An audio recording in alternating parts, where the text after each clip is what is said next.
جن لوگوں کو تورات کا حامل بنایا گیا پھر انہوں نے اس کے حامل ہونے کا حق ادا نہ کیا، ان کی مثال گدھے کی سی ہے جس پر بڑی بڑی کتابیں لدی ہوں۔ جو لوگ اللہ کی آیتوں کی تکذیب کرتے ہیں ان کی مثال بری ہے، اور اللہ ظالم لوگوں کو ہدایت نہیں دیتا۔ کہہ دو کہ اے یہود، اگر تم کو یہ دعویٰ ہو کہ تم ہی اللہ کے دوست ہو اور دوسرے لوگ نہیں،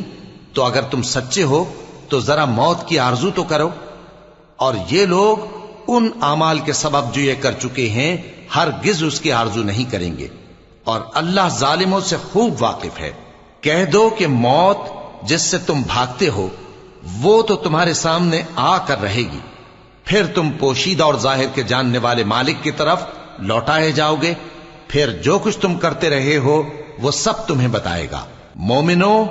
جب جمعے کے دن نماز کے لیے اذان دی جائے تو اللہ کے ذکر کی طرف لپکو